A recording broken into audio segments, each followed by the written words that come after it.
Ahoy, hoy, Ahoy, Tricky hoy, Luggers! everyone. Wow, we're like in the dark this morning. Yeah, I know. My Wow. goodness. Well, it is rainy outside. It is today. rainy. It is rainy, We but can there's no turn that need up. for it to be dreary inside. Yeah, it's true. Is that all right? Hi, can you see me? I think so. Yeah, I think we're all good. Oh, whoa, I know we're a little bright. Yeah. Well, you do what you can do.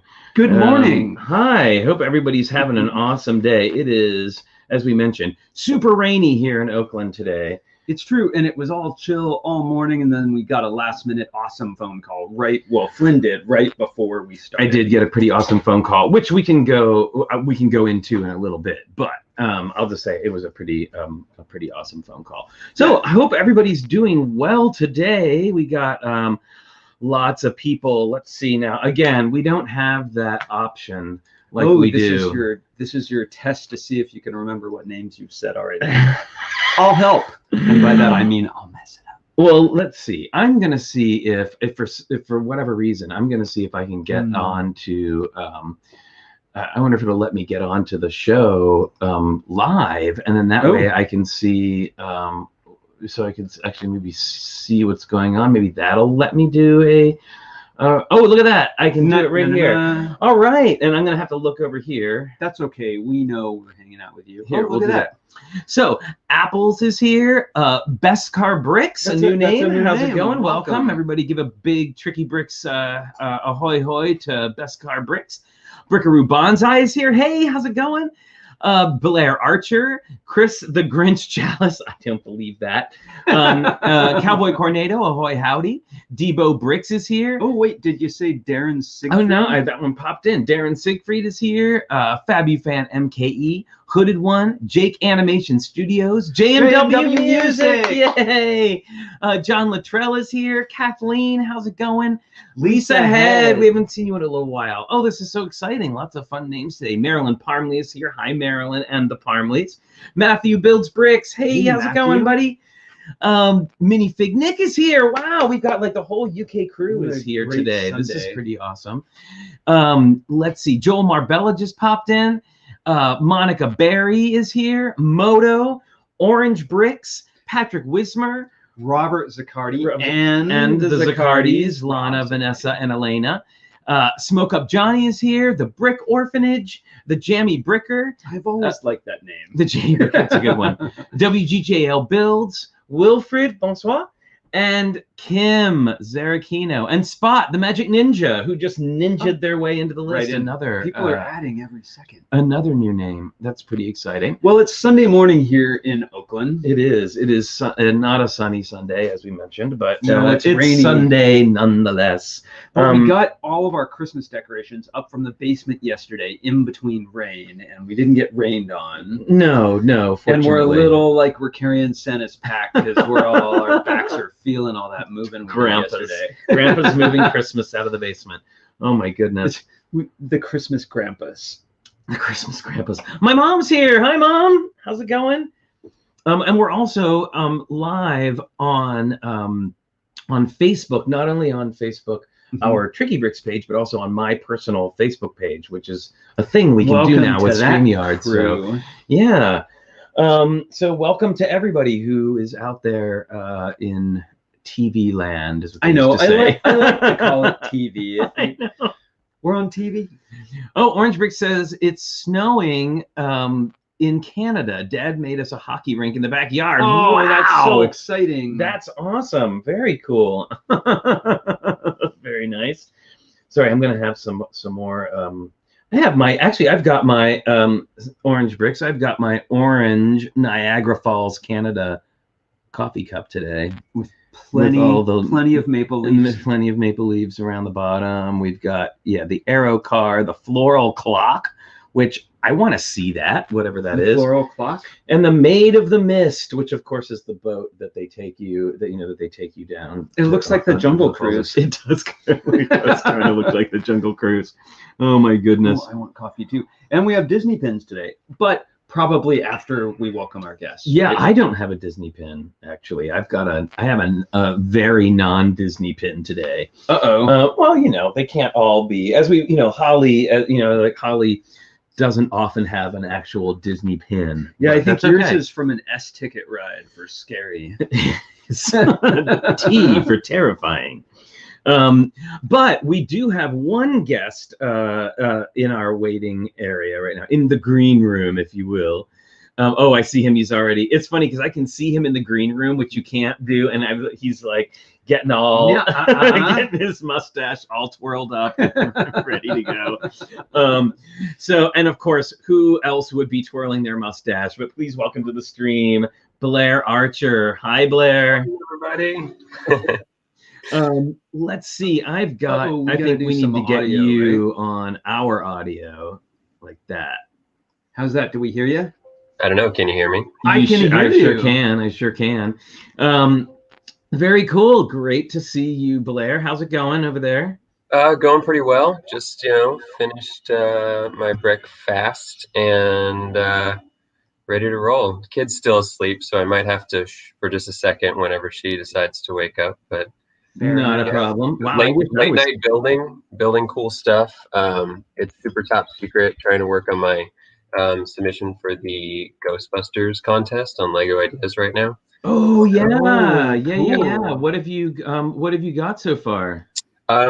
It's looking really awesome, but there's a bricklink order, the first order I ordered, that didn't show up yet, so I am making it work. And it is very Ghostbustery. If I can start off the pins, if that's okay, like sure. Let me give you the spotlight here.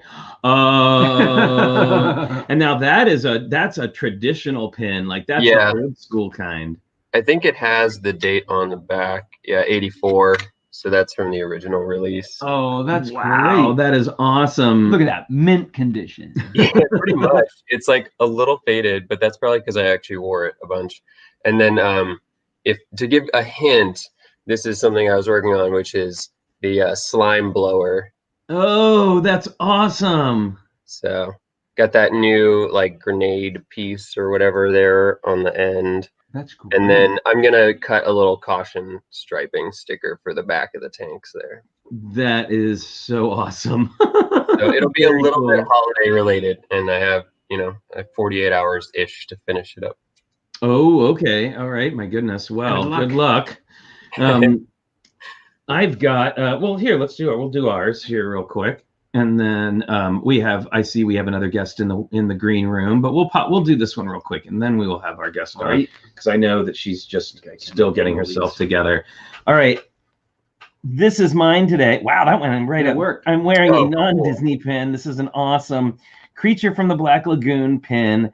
It's part of a set that my dear friend Johnny Cat, who you see here in the chat sometimes, gave me.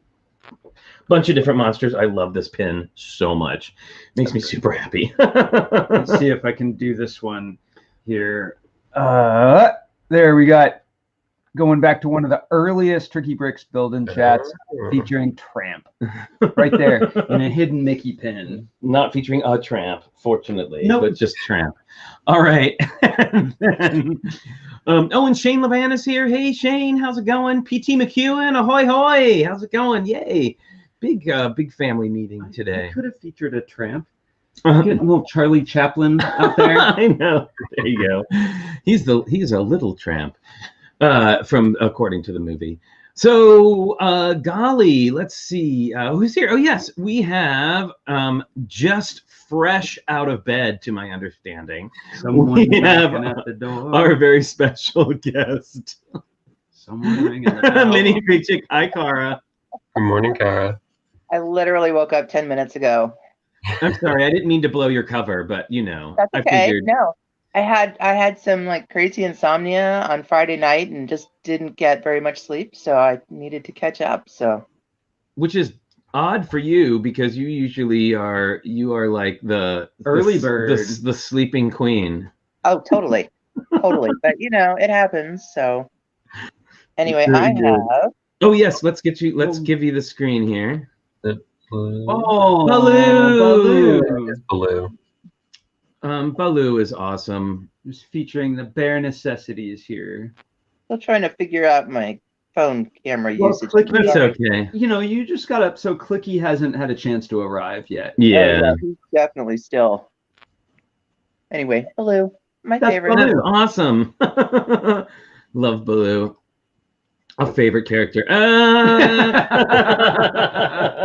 And Clicky. Somebody call me. I need help. Who are you gonna call? Clicky. There you go. Oh my goodness. My Clicky is very moved by the whole experience. Moved to almost tears. So my goodness. Well, it's been. Shall we proceed with stickers? We've done pins. Shall we proceed with stickers? Very. Oh, and actually, well, actually, I want to wait for Moto and Holly to come before there's a little special announcement I want to make, but I want to wait until they're here, and then we can do that. But Okay. yeah. So stickers. Oh, Wilfred is wondering how the pet water is doing. Well, it's raining outside, so the walk would be challenging, but we're keeping them close. Oh, Blair, you are getting compliments on your T-shirt today. Oh, thank you. Very cool. I found these on Etsy. It's a guy out of the UK. Lovely organic cotton. Very cool print. Very timely. The Sons of Alderaan. That's awesome. Wishing you a merry X-wing, you know. Very cool. So Joel is in the. He wonders if anyone has the new extra large brick separators from the art sets. I've yet That's to right. I saw those. The really Mega good one. clicky. Yeah, but it's got a really nice edge here for lifting up a lot of tiles at once, I have to say. That would be pretty. That's a pretty. I think I'm gonna have to get myself one of those. I I've have heard of some people- for you. Oh, awesome! Cool. Very good. I've heard of people reinvigorating their clickies by sharpening the end. Yeah, What? I use sandpaper to Yeah, clean the end up. 'Cause it's still a soft plastic, and when you're trying to pry tiles up, it does mar the end. It gets little divots in it. So yeah, I just take a sandpaper and just smooth it out. Makes it last longer.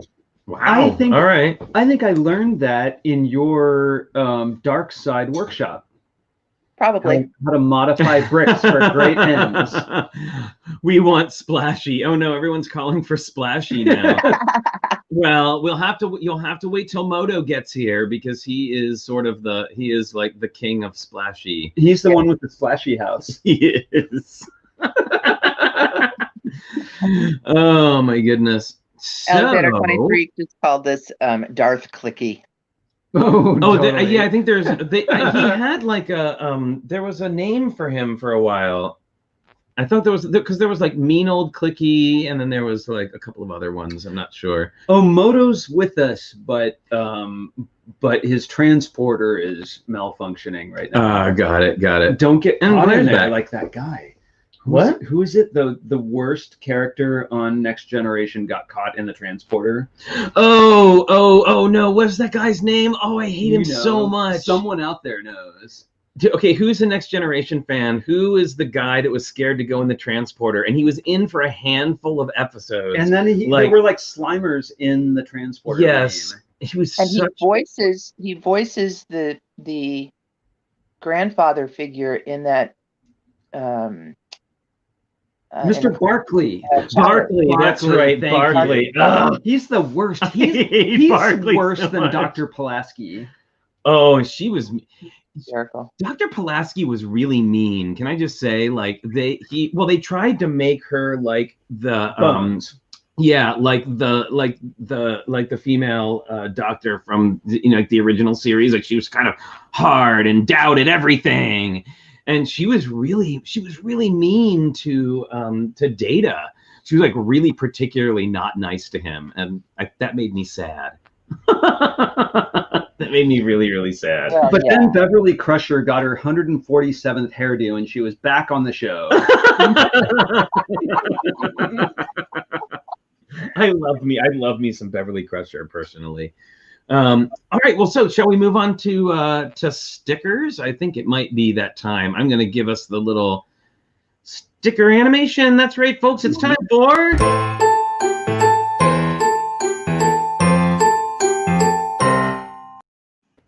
Blark. Yay. All right. So does anybody want to go first, or we can?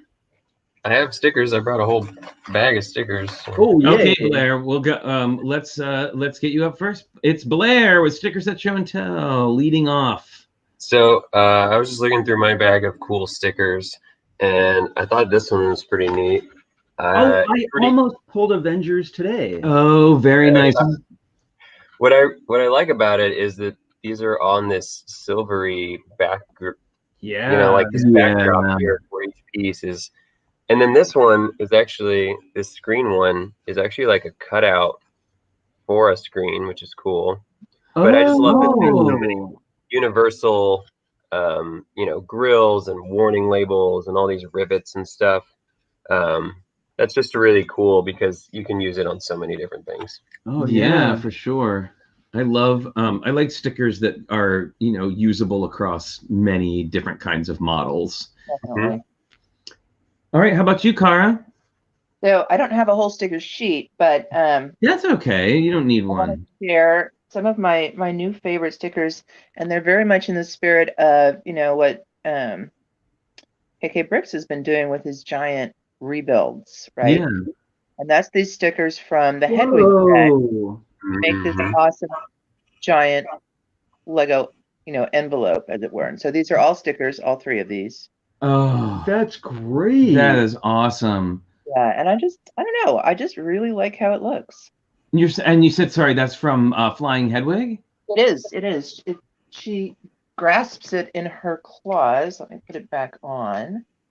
Oh my goodness. Wilfred just points out that the guy who played Barkley was from the A-Team. Oh, wow. Oh, a show that has had less episodes than the TrickyBricks Build-In Chat. Wow. Very cool. I want Hedwig to fly in through my window and give me a letter. Right? Very cool. Very cool.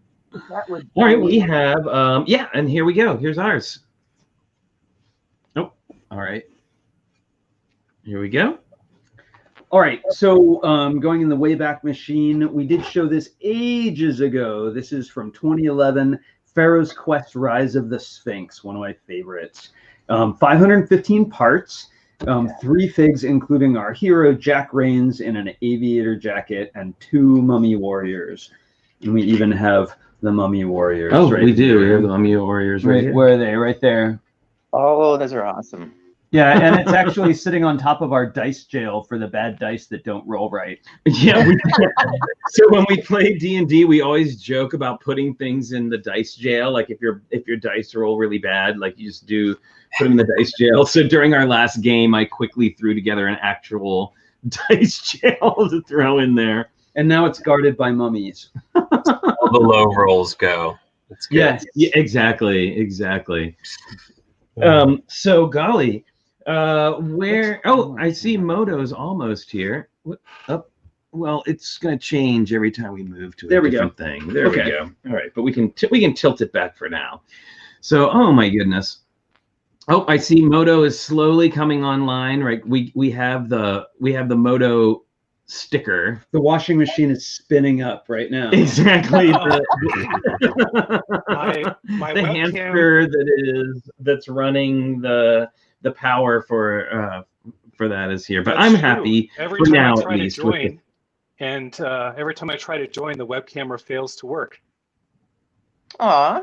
Well, that's disappointing. I'm sorry to hear that. Try to reboot the 4th time, and maybe it'll work. But at this point, I'm just going to start unplugging things and randomly pushing them back together while I listen to you wonderful people talk. That's usually the best thing to do. Shall I put you back in the green room for now? Yeah. Yeah, well, I fiddle and mess with stuff. Okay, sounds good. But Splashy is here. Splashy's fine. Yes, Splashy is fine, everyone. It's all good. Do not worry, Splashy is fine. Not deterred by rain. So real quick, not real quick, but I wanted to say my little announcement that I was going to wait for Moto and Holly, but I will say it now because we can always come back to it. But I wanted to say a huge happy birthday to our very own Maraid, whose birthday it is today. She has been a part of the group like from the very, very beginning.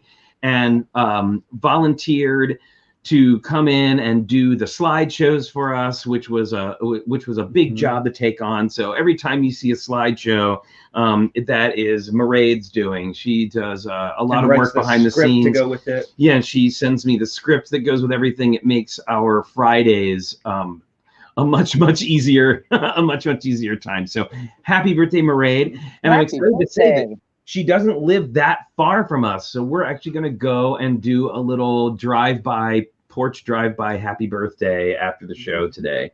So we're excited. We're excited to get to do that. So happy birthday! Slow down to 45. Happy birthday! Throw a bag out the window. It lands into the rain. Let's hope not.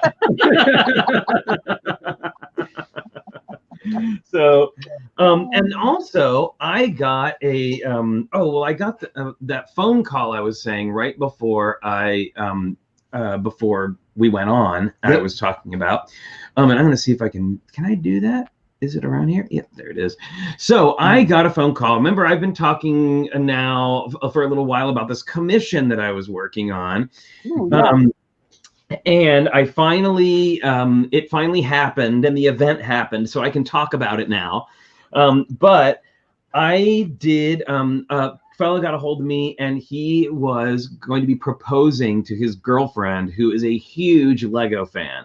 So he had a whole thing, like amazing thing planned out, where they went to the Lego store. They went ice skating at Rockefeller Center, and then they went to the Lego store, and a few other things happened. But he commissioned me to design him a little mosaic that said "Marry Me" on it, and then I put it in actually one of these. It fit perfectly. You got it? Yeah.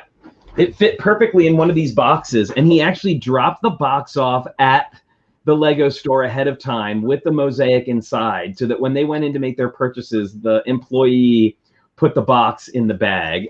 Adorable. And then he had me design a ring box, right, for the ring. And then he had me do 4 little sort of scenes from their relationship.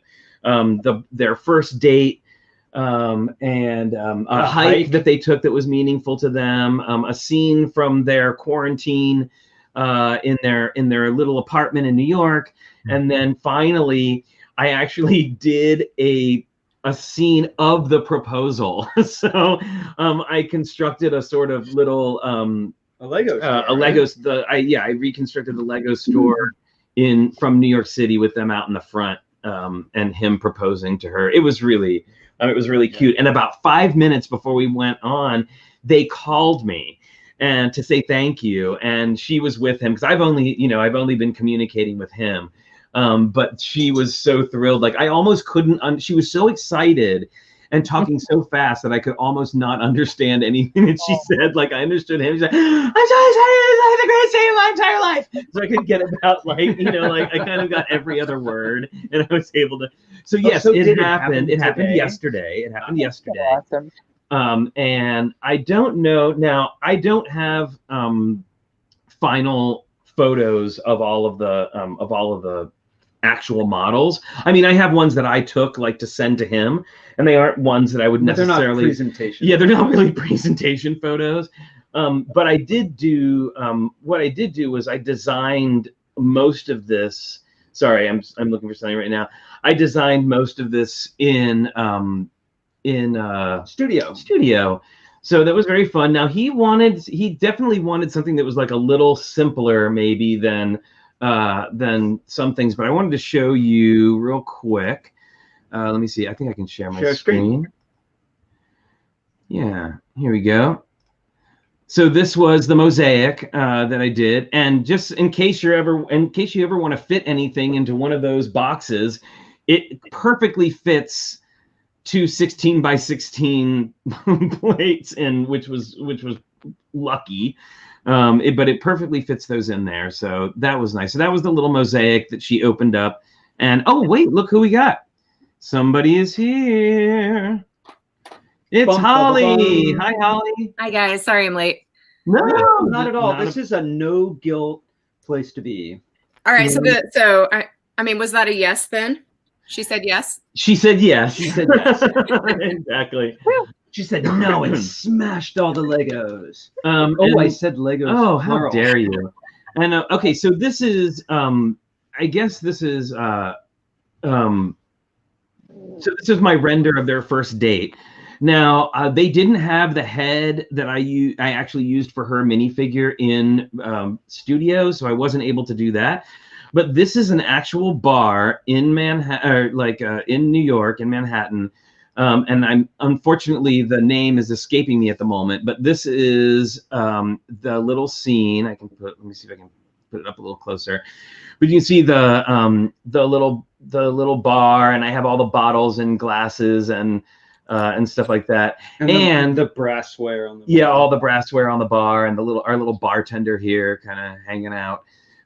But that was it was so much fun to work on, and I guess so. What he told me apparently was that they went into the store and shopped, and then his friend, I think maybe it was her sister, had all of the they moved it. That's right. They didn't do it exactly in front of the store. They moved it, but she had the little dioramas set up. They were all 16 by 16 square out in front of on a table in front of Carnegie Hall. And then she was like, oh, look, because she apparently loves street art. And she was like, oh, look, there's somebody's got a random Lego display in front of Carnegie Hall. And then when they explained to me the story, it was so delightful because apparently she was looking at it. She's like, oh, look, it's the Lego store. And I'm so glad she recognized it right away. She's like, oh, look, it's the Lego store. And oh, look, those two little minifigures are eating sushi. We like sushi. And then she was like, oh, wow, those minifigures kind of look like us. And then finally, eventually, we got around to it. And what was really fun was the actual proposal one that I did. And you didn't see it in the version there, but I made a little teeny tiny box, and she's holding a little micro version of the mosaic that says "Marry Me" on it, and she's like holding the box open. And then I made him a little micro ring box with the little gold ring in it, so they can add it into the scene with him presenting her with the ring. So it was delightful, and they were so lovely, and it was what a fun project to get to work on. Oh, and I did do one more that I didn't get to show, that I didn't show. I think this is the one, right? So sweet. Yeah, it was they were lovely people, and he was just so nice to work with. And of course, because it was designed in studio, there were rare parts in it. Oh yeah, of course. So there's the ring box that I designed. I really enjoyed making this a lot. That was super fun. And if you can see, so the interior of this ring box, if you see these pieces sort of back here at the end, here, this end and this end, I wanted kind of like a rounded, like a pillow, right? Like a little pillow, inside of a ring box. And those pieces, they are 1x2 medium blue curve pieces, right? And they are not super available. 5 sets. But fortunately for me, they just came out in the 4 Privet Drive set. It's part of Mr. Weasley's Flying Ford Anglia car. I probably said that wrong. I think I always do. But I was able to, even though I wasn't able to find them, some of them on Bricklink, I was able to get them via that. We went out on clandestine trips to market suited up in our radiation suits. It was really but it was really fun, and what a fun project to work on. So I will just warn you, if you are doing if you're doing stuff in studio, just be really careful, because you really do need to pay attention to things like that. And I mean, fortunately for me, I was able to get them at a way lower cost than I would have gotten them through Bricklink. They ended up actually being cheaper on Bricks and Pieces. I was able to sort of replenish the ones I used for my own collection. And those apparently, so they've been in the 4-privet drive, and then the other, and this was, we were laughing the other day, totally my comments come back to bite me in the butt. I was like talking crap about Nexo Knights, and guess where those parts originated? It's like, Yep. So you didn't just go buy, you know, 4 privet drives to make a whole street? They are row houses. Yeah, so, well, I know. Well, that's what I had that whole discussion with Justin, actually, because that's one of the sets that Justin designed. Yeah. That was, you know, and that seems to be what he thinks everybody should have, you know, a street full of them. Yeah, I agreed. Just like a whole, it's like a whole little cul-de-sac. Right. Well, having done a Lego proposal myself and rebuilt our first date, that's a really sweet story that you were able to be involved in. That's so awesome. It's definitely something that they're going to remember forever. Yeah, absolutely. And I think that was part of it, is like I felt like I was, you know, I got to be like a small part of it, and to hear from them. And oh, look, actually, look who's here. It's Moto. Hey, Moto. Finally. Yay. Yeah. 19 reboots later. It's fine. Yeah, I just started ripping cables out and plugging them back in, and then it worked. So maybe that was the trick. That's usually how it goes. You know, Flynn wouldn't say this, but it's actually doing what was requested for this commission was actually really challenging, because if you want, you know, 15 elements in 15 story elements in a 16 by 16 piece, you're going to have to do some interpretation. So it's kind of like impressions of all of these places. Right. They were, like they were all pretty much just sort of impressions of moments that they shared together, you know. It's an interpretive dance with brick. Yes. And I designed a 13-piece cow with Richard's help that I was really, really proud of, and I'll have to recreate it and show it to y'all because it came out. It was very funny. I helped with the seed part on it. Yes, but it worked out really nicely. Just so, and a 1x2. The whole base of it was a 1x2 plate with a clip on the short end, and that was sort of like the basis of the whole thing. But it came out all right. It looks like a cow. Yeah, it looks like you I can can't definitely wait. tell I it's a grew up in cow. Wisconsin, the dairy state, so I'm familiar with cows. I did a bunch of similar on this scale farm animals for Farm Sanctuary, actually for their holiday gift drive a couple of years ago. And building that in that scale, doing little animals in that scale is really tough. But it's fun too. And I think I see where you're going with the clip, because I used little clips to do tiny goats, the little top of the vertical clip for their horns. Well, the hard part about it was because of the it was already a forced perspective piece. It was based on a photograph, so it was them in the foreground with a lake in the back, and then in the very back, like on the other side of the lake, all of these pine trees. So it would have been like a one stud cow. Yeah. So I ended up having to kind of create a middle ground. And then I also tried doing like a 2x2 cow, and it was still too big. It detracted from the minifigures, which are the important part, right? Yeah. So I ended up just having to make based on literally on a 1x2 plate, and it came out I think pretty all right. Hey Flynn, do we have a link for like a suggestion box for build challenges? I just put it in the chat. Did you? Okay, because the Hornburgers had a pretty good one.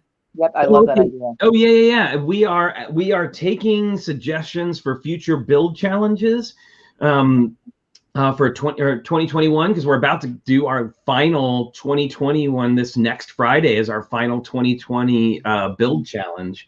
Yep. I know, right? Yeah. And you know what's crazy is I got an email from YouTube where they tell you like, oh, this is how much you've done in the past year or whatever. Mm-hmm. And I was shocked. I gotta say, I was shocked. And unfortunately, somebody can do the math because I'm terrible at it. But they told me that we have uploaded 16,764 minutes of content. Wow. That's minutes. Like, that's crazy. A lot of smiles, a lot of bricks. How many ago? 15 Give me the number again. Oh, sure. That was I already got it. 16,764. Wow. It's just shy. It's 2 hours shy of 280 hours. That's crazy. Or That's crazy. if anybody wants to 280 hours. binge, you have 11.6 days of TrickyBricks content. Wow. That you can watch. If somebody wants it. TrickyBricks marathon. Well, if there's a Lego fan in the Arctic in an exploration igloo, they can watch everything. Who has nothing better to do. Not their nights, TrickyBricks. There'll be eyedroppers. The lids will be forced open. Oh my goodness. Drinking the ultraviolence. That was actually to be the casual. What's the casual version? I'm Coffee. not sure. Your coffee in the morning, right? But I will say that we are also swiftly approaching our 200th episode. Yes, we are. Which is going to be coming in the next couple months. I still can't believe it. Seems like we just celebrated our 100th episode not too long ago. It was like yesterday. Yeah, we might have to compile like a best of reel or something. Yeah, I definitely think. Moto, your bingo card that you made so early on was so I always mispronounce this word, but prescient. Yes. So it's forward looking. looking. It needs to be revisited, I think. Yeah. Yeah. Oh yeah, we Based on can the latest revisit stuff. that, and then we do finally need to get around to making an graphic official for that. an official version that is printed and all that kind of stuff. So, because I think that everyone deserves it for sticking around this long. So thanks to all of you who have hung around and been here. It's so amazing. Well, so. I mean, I know. Oh, and of course, I know we talked about this before, but we will be seeing a return of Brick Trivia Showdown in January to get us through those January blues, like the middle of the dead of winter blues. And Holly, if you would contact your friend, the lovely host, Anita Stud. Yes, Anita Stud. If you can let her know. Yeah, I'll get in touch and see what she's up to. She's in high demand. Are you sure you can book her? I have my ways. We have her on. We have her on retainer, actually. Oh, that's right. Oh, Rob Zaccardi says. Chris Chalice says blooper reel. I know. I was laughing at that because I could think of a few to go on that one. Well, isn't it kind of all a blooper reel? Isn't it like 280 hours of blooper reel? Instead of blooper reel, we could do a highlight reel of you getting completely destroyed by some ridiculous joke. Oh. That would This be is fun. like 15 minutes of Flynn laughing until he cries. Pet water alone was enough to take you out for about a minute or two. Nobody needs to say. Well, I think the high, like the sort of the peak of that was the appearance of Thunderman on a Sunday episode where I could barely keep myself together. Yep. For like that and Mini Moto pretty much did you in too. Mini Moto was another one. Pretty amazing. And there's been a lot of cookies too. And a lot of cookies. And I need to form a little list of all of. Oh yeah, Logan jumping on the table. That was a special one. Absolutely. We need to put together a list of all of the Lego designers we've had on the show, which has been actually quite a few. And other guests too. And other guests. Yeah, we've had a lot of. I should see if I can get one more on before the end of the year. That would be awesome. Who are you calling? I was thinking about I don't know if if you all saw the show we did last Wednesday, which was the history of the Winter Village sets. And people who were watching seemed to be very, very interested. Not a lot of people afterwards seemed very interested. I thought maybe people would be a little bit more interested in that, but not as much as I would have thought. But still, we are going to continue on with that series. And Holly, I was going to reach out to Wes because I thought a History of Elves sets would be amazing with him on. as a guest, because of course he could speak to a lot of that. Because one of my favorite things about the Winter Village episode was Kevin Hinkle was in the chat giving commentary on his take on it, because he used to work for Lego he did AFO outreach stuff. Is that correct? Yeah, right. he was the community outreach. I wanted to make sure I did said the right thing. But yeah, community outreach person. So he fielded a lot of complaints. Oh. About else? No, about just everything. Anything and everything. That guy has been probably asked about monorail coming back more than anybody in this Oh world. my goodness. Yes, and he said he was like he mentioned that when they very first changed from with the Winter Village sets, when they first changed from having a brown roof with a little bit of snow on it to the completely white snow-covered roofs, apparently like the whole place went up for grabs, and people were running around waving their hands over their heads, screaming. You know, I meant to take a picture yesterday because we were finishing up our Winter Village, and I meant to take a picture because so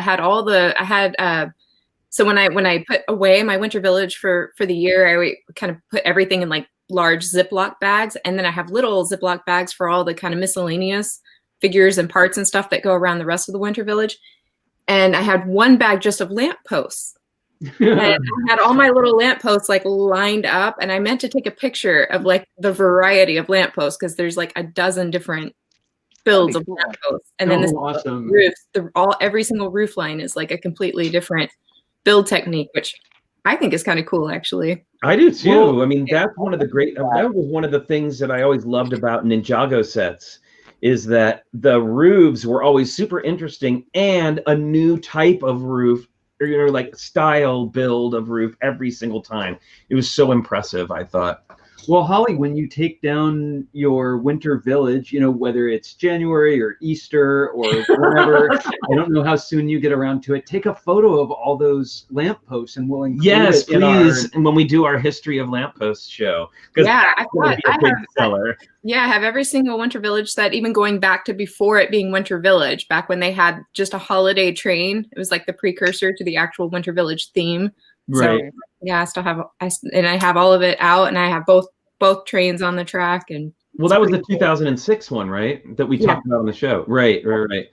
Oh no, there's shenanigans. What? Shenanigans? What? What? Oh, it's dinosaur cookie time. Oh, it is. You're right. It is that. Oh, and I just want to say, John Luttrell says, and I agree, if you enjoy the stream, please hit the like button. That would be awesome. If you're on YouTube and you can hit that like button, it's super helpful to us and for the show. And cookie. No. I'm so excited that you just did that, Blair. We just watched the Muppets Christmas Carol yesterday. Oh, nice. Okay, I'm hearing that there is a special guest in our inner green room. That's right, everybody. It is time for.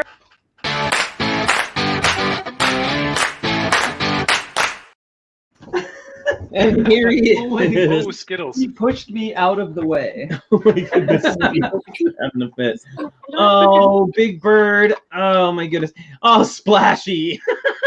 Splashy's getting a refill. Oh, he gets a sip. Good boy. Yay, Logan. Hi. Hi, Skittles. Very nice. she thinks it's snuggle time. Say hi to everyone, Logan. Good boy. Yay. What a good dog. I'm sorry I disturbed your slumber. All right. Hooray. Yay. And that was Logan Cook.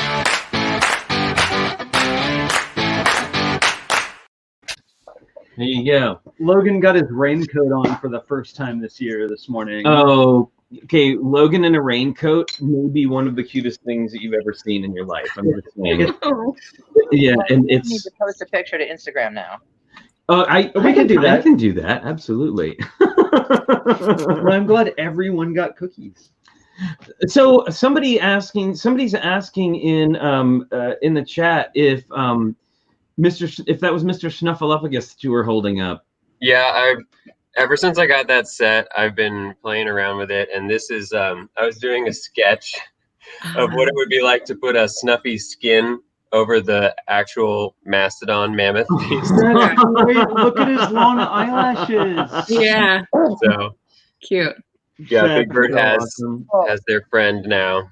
And that this technique is crazy because there are no studs on the face of the mammoth. So there are string pieces like holding all those elements. Oh wow. Wow, that's pretty tricky. Amazing. It's like elephant armor. Totally elephant armor. I think You would we- pay a premium for that download if it was in a video game. I'm just saying. Yeah. Oh, Yeah. Well, the amazing thing about that Snuffy is we can all see him too. I know. So I don't know if how many of y'all remember that, but back in the day when Mr. Snuffleupagus was first introduced, no one could see him except for Big Bird. Oh, that's Yeah. right. Yeah. I And if forgot you would- about that. Yeah, He would he always would leave disappear or just run as off. like they would Yeah. be chatting, and then he would leave just right before somebody would come up, and he'd be like, "But my friend, Mr. Snuffleupagus," and nobody they're would like, ever yeah, believe him. right. They're like, "Whatever, Big Bird." And then finally they changed that. That was I- good. You know, I when we were remember- kids. Hey, also, hey, David Jude is here. Hey, Hey, our friend David Jude's here on No, I- Facebook. How's it going, David? Good to see you.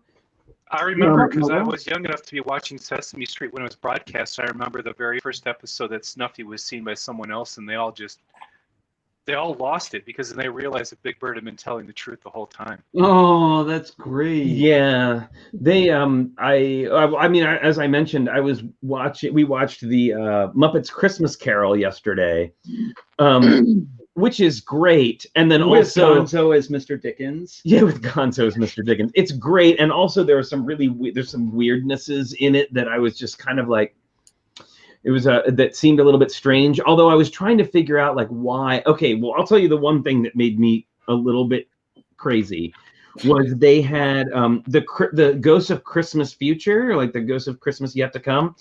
You know, it's always the shrouded skeleton. You know, that was like the thing. Well, they made this awesome like puppet thing, like big giant head, and like many of these larger size puppets you see, especially the older ones, like kind of super droopy, long shoulders, because of course the person is down here and the head is like way up here. And then they had extra long arms on it, right? That pointed, and you know, because that's what they do. This They is point. your future. But it was the height of a normal person. So it looked like they had, like, the legs had been cut off. Like, it was so weird.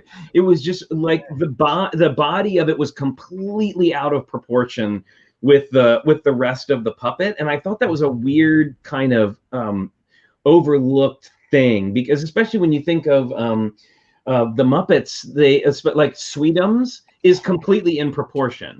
Like, even though he's got a giant head that obviously doesn't have a person's actual head inside of it, the rest of his body is in proportion.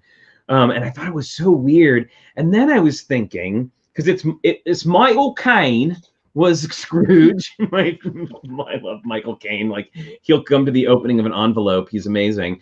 But so Michael Caine as Scrooge.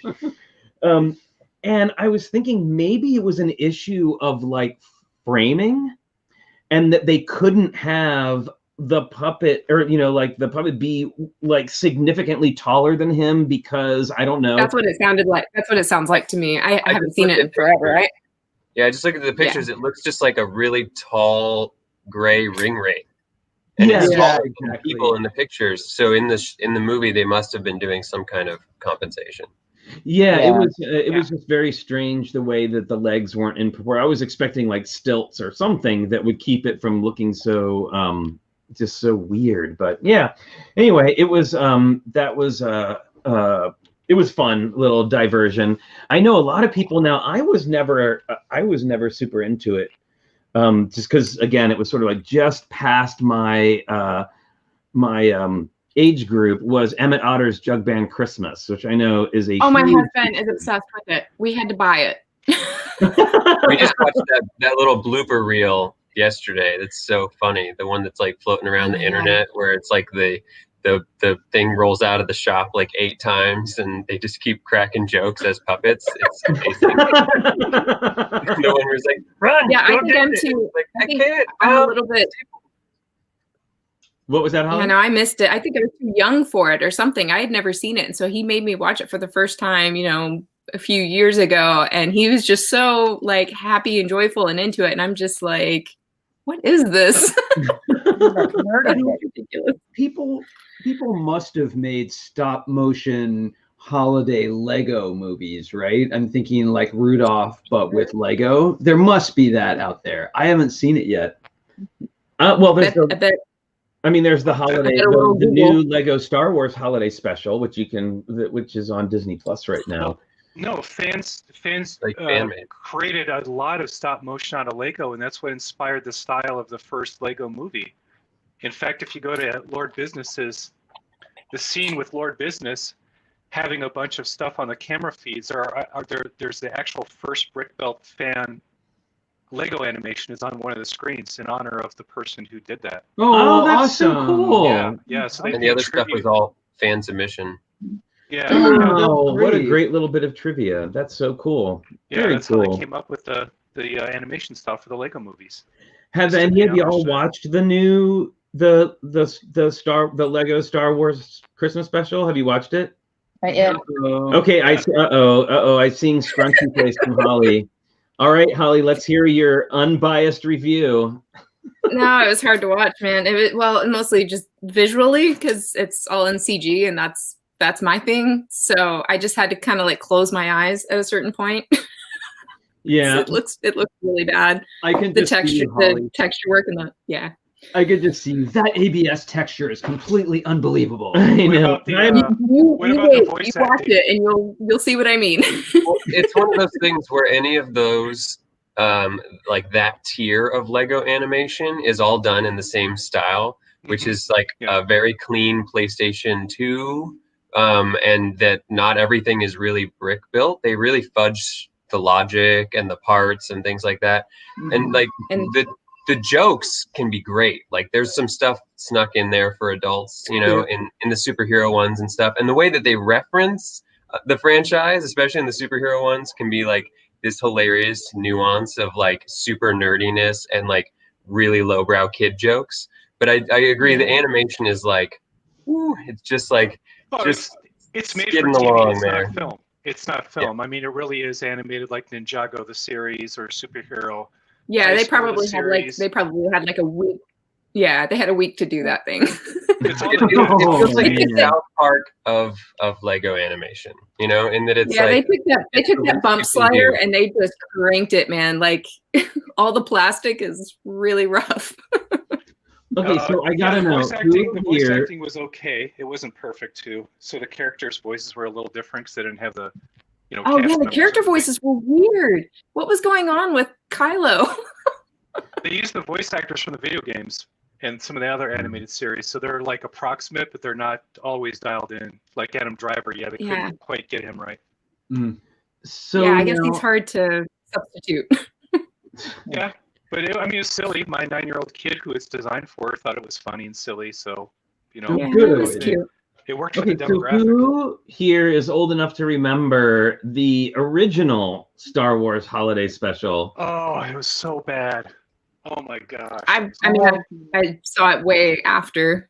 Yeah. Oh. Right. Well, I mean, it was on when we were kids, and I remember that was like, because that was also when we were kids, that was the era of variety shows, right? Like that was Carol Burnett, Sonny and Cher, Donnie and Marie, like everybody had a variety show. Shilton Yarnell, Pink Lady and Jeff. Oh wow, that is a deep dive. Mine was the He-Man and She-Ra holiday special was my favorite.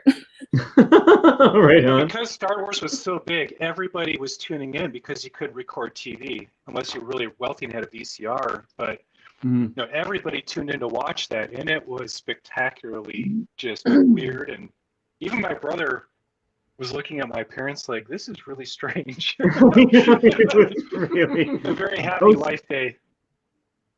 Here we go. So I'm hearing from Hooded One and Smoke Up Johnny. Hooded One says it was bad, but it had the first Boba Fett appearance. Yeah, right. Boba Fett. That was the first time Boba Fett ever showed up in the latest Mandalorian. If you've been watching that show, the rifle with the disintegrator function was illustrated on Boba Fett, so that's how they got the design of the Mando's rifle. Oh, as well. the proto Mandalorian. Yeah, Yeah, we haven't. Did they go back and change the voice of Boba Fett in the holiday special that we can't get access to anymore? I'm sure we have it. Just watch the cartoon. It really is strange. But yeah, Boba Fett's in there as a cartoon, and later showed up in The Empire Strikes Back. So, Everybody I'm sorry, loves Boba. 40-year-old spoiler warning. There's Boba Fett in a Star Wars. in the Star Wars Holiday Special, which when you go and look it up, I'm sure you will be. Oh, it's It's fine. right up Audio there. file.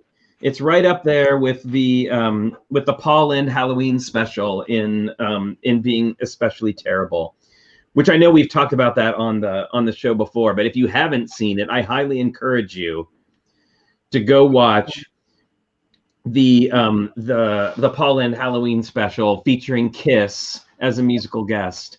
Oh, my word. And also his special guests, Margaret Hamilton, the Wicked Witch of the West from Wizard of Oz, and Wow. Witchy Poo from HR Puffin Stuff. If you're old enough to remember that, HR Puff and stuff. it's truly terrible. And watching Paul Lynn pretend to be shocked when Kiss comes out is like one of the greatest feats of acting like ever done ever. I love that Margaret Hamilton has a minifigure. Yes. Well, hey, Was. yes, so does Judy Garland for that matter. If you want to Mhm. get, yeah, I love Why? that's one of the things I love about the Lego Dimensions sets was we were Mhm. treated to so many awesome like celebrity minifigures. Like we have a David Hasselhoff, Absolutely. right? Yeah. An A-team. We have the A-team, including but not including Barkley, thank goodness. We got, we didn't play a lot of Dimensions. We played some, we built the little thing and followed the little lights coming on and off, but I think the figures were the best. Like we Yeah. got- Oh yeah. we got Gremlins. monkeys, flying monkeys, right? Gremlins. Well, now the flying monkeys in Dimensions were brick built. The actual flying monkey That's right. minifigure came in a really rare Batman Lego movie. Was it Lego movie or Lego movie 2? No, it was Lego movie. It the first was one. it was Batman movie. Batman. Oh, it was Yeah. the Batman movie. Yes, those came in that one. But didn't they still have the fez? I just remember the little monkey. The brick built ones had that little like truncated cone in dark red, like little like hat thing on. But there are actual. I have one. There are an actual minifigures. Thanks to my friend Yeah. Dave, who is here. I have one of those. They're relatively hard to come by, actually. Now, stop Yeah. me. People wanted armies of them, I'm sure. Goonies. Oh, the Goonies one. yeah. Oh, that's like the one. That's kind of like my my holy grail of Dimensions ones. I cannot get my hands on that one. I've gotten all the other ones I wanted. That one, unfortunately, have not been able to get my hands. Yeah, Dimensions was a completion thing for me. I had to have at least one of everything, and we played the game. We played the game to death. Like my kids loved it, and just so you guys know, if you haven't played it before and you want to play it now, the best figure, if you can get your hands on it, is the Supergirl figure. Oh yeah. Oh, He's like really? invincible. Of course, no surprise there. Huh, okay. Oh, Tara's got that. And then I realized all my settings were messed up, so hopefully this microphone has now been switched that's and you guys better. can hear Oh, it. it You Yeah. sound a lot better. Way better. Yeah. Moto. Wrong. I was like, oh, they can't hear me. And I started going to my system settings. I'm like, of course everything changed. Yeah, of course. That's what happens when you rip out all the wires and put them back in. Oh, There you it go. is. Ooh, There it Dimensions is. Tara, let me exclusive. get Yes. that here. Yes. Oh, no wonder I haven't seen it before. That's the figure that I play with like exclusive. 90% of the time. It came out in 2 places. First was SDCC, and then second, I believe it was the PS4 release. Yeah. Yep. Yep. Yeah. Very And cool. that's the figure you want because she's a badass. It's Well, the you best. know- I haven't opened it. I thought I was going to open it and play with it, but then I Totally best. did. So Exclusive. Well, here I'll show you. Uh-huh. So they did. There were have a two. lot of- There were 2 exclusives. There was the Supergirl and the Green Arrow was the other Dimensions exclusive. Yeah. Right. Well, I'm going Oh, to show really? you. The Green Arrow. Hmm. I'm going to show you my favorite piece from Comic book or CW all version? the Dimension sets. This was probably my favorite build. When I say comic book, I think he was more comic book. I'm trying to remember what he looks like now. Okay. So this is my favorite. Yeah, this is my favorite build from the Dimension sets. Yeah, that was Oh, so cool. that's I cool. thought that was too. Yeah. Yeah, it's Mhm. really good, and it has the Defender sticker, and it even has the side art from the original machine, and of course a microphone as a joystick, which I love. That is awesome. Yeah, I think my son took off with several of those things. I kept kind of getting onto him about it because I tried to keep all my Dimension stuff together for when we were playing the game, and every now and then I would notice a few things missing. It was always the Gremlins, the Yay, Gremlins! like the Goonies piano. He really liked, and there was something else in there that was always missing. I had to go get him his own sets just for him to have. Stop me if I already mentioned this, because we only have 6 stories, so it's kind of a tight rotation. But our lug, Baylug, our home lug, went nuts for Dimension because they were available at the dollar store. Yeah, they went to.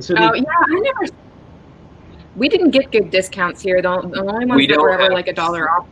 We don't have the same chain of stores. It was a specific kind of dollar store that got all the $1 Dimensions. Yeah, they were $1.99, and I am not joking you. They came, so people went bananas, and they went around buying pallets and boxes, giant boxes of them. One guy filled his garage. One wonderful member of our lug filled his garage with Dimension sets. And so then everybody came, one of the meetings, everybody came and brought what they had, and everybody was trading for the different ones and getting on. It was crazy. It was crazy. That's before my time then. Yeah, this would have been a couple of years back now. Yeah. I guess. I'm trying to, I gotta say, it's weird. Time, I know we all talk about time has become so fluid and, with staying home and everything. But I gotta say, our time in the Lego hobby, to me, is so fluid. Just when I think we've been doing it a really, really long time, I go back and look at pictures and realize because of course on the phone everything's dated. So the other day Richard was like, "How old's Logan now? 4?" I was like, "No, he's 5. He's got to be at least 5." When did we get him? And so I was like, "We've had him 4 or 5 years." And I went back and looked, and we're just coming up on year 3 in about a week. Well, I have a theory about all this, and that is that we pack a lot into Lego time. Is that the mystery machine? Yeah, so I went and grabbed my Dimension stuff because we have obviously all these bins of it, and I wanted to how fun! Grab some of the fun ones. Here's the Scooby-Doo Mystery Machine. That's a great one. There's Sloth from Goonies. Oh yeah, Chris says he sent one. He sent one to us. He did. We got a Cyberman from the British Robot. The Ecto 1. Oh, cute. Yeah. So that was in there. I think it might have even been before the Ecto 1 came out. Maybe around the same time. I don't think it was before Lego released. Oh, a Dalek. There were Doctor Who that's a good one characters too. in there. You hear that, David? There were a few. There were There's a Lego Dalek. Yes, I'm sure. And I have a tiny collection of Exterminate. Exterminate. Yeah, we built a rainbow Dalek. The ones we were really excited about were the Teen Titans. They had almost a whole set of Teen Titans. Yes. In there. That was really cool. Get Raven. Yep. Got Raven, and here's I forget why. Bill Murray. Yes. Yep. Oh yeah. Raven's TrickyBricks says, "I love." There you go. There's the Fort Anglia. Yep. Nice. I swear, Dimensions had the highest crossover potential of all these different IPs you'd never find. Cool. Oh yeah, there's a little camera. So TrickyBricks says that his favorite was the Beetlejuice, or their favorite was the Beetlejuice, which I agree. That was also another really good one. That was probably my next favorite one after the machine. God, so many good ones. I'm sorry, but Gremlins. For me, it was Adventure Time with Jake and Finn. Oh yeah, we have it. Yay, Beetlejuice! Didn't we get Marceline as well? We have a Marceline. Yeah. Very very ET, cool. you guys. Yeah, we have ET. He's in our celebrity collection. Stay Puft. Yeah, Wow. there's the other. There's Gizmo. Yep. And then they did Powerpuff Girls. That was Yeah, before we've got Powerpuff Girls. those. Awesome. Now those of course ended up becoming actual sets. Mhm. The Yeah, Powerpuff they Girls did. ones, and of course the mini Ghostbusters. Oh yeah, here's the flying monkey. Oh yeah, the brick boat. I don't know why, but every time I see a Stay Puft Marshmallow Man as a minifigure, it doesn't seem right. Yeah. Not to It's scale. scale inappropriate. Yeah. Oh, we were You just think talking about this guy. you think it'd be this brick belt gigantic thing? Oh yes, Doc Brown. Doc Brown. Oh, yeah. It's Yeah, your we were kids, talking about Marty. that hair piece. Something's got to be done about your kids. Oh, that's not. That's Wonder not Woman. we had that. Oh, We already I had got that it. one. Slimer. Nice. What Is that the is Invisible that? Jet? The invisible jet. Oh, Like a let's look bitch. at the invisible jet here for Yeah. a second. Very good. Oh, sorry. Yeah, it's good you Oh, have look that at one these because we pieces did in clear. the rebuild version on that one. The flags Ooh. are really cool. I like the clear flags. Yeah. Let's see here. Nice. How many of us Mr. would T. love? Yay, Mr. T and the Wicked Witch of the West. Hanging out. Yeah, hanging out together. That was always the best part of Dimensions, is like just the absurdity of all the worlds kind of colliding. Yes. Have There you go. There's any- Raven. Have any of you seen someone build a mock with those bases from Dimensions? Because we had so many of those bases. Yeah, those little round chip Hmm. things. Yeah, I we think I've got seen them them in on like there. one or two Yeah. mocks. Yeah. I haven't. I I, like- don't I know like what to to do with them. Smoke up Johnny, I love this. I pity the fool who drops a house on my sister.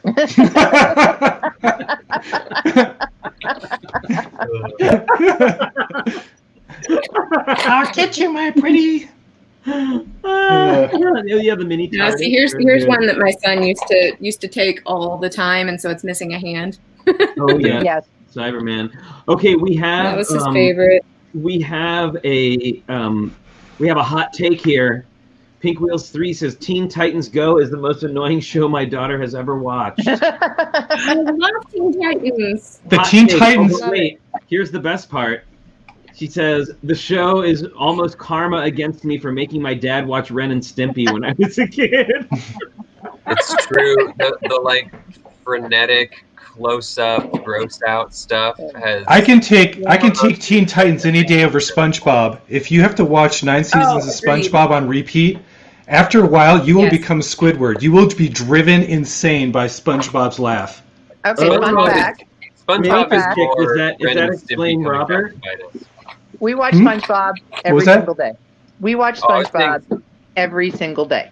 And I was Yeah, but like on more- nonstop looping for 5 hours for weeks on Yeah. end, it will. It's oh man, I'm Every so day, glad I'm my kids were telling you. never really into that. Well, I see, can I've handle it. watched it. Yeah. Oh. So many times. Okay, so here's a question, and I see this mostly with, and we were talking about one of them earlier today, but mostly with like Saturday morning fare for kids, is what's a show that you really, really loved as a kid, and then went back and watched it as an adult, and then thought, what was I thinking? Because there are some, I will say, there are some shows that stand up to the test of time. There actually are some. But in general, like I'll say, the first time I ever went back and watched, no, really, Blair? No, it's more of a looking at it from an adult perspective.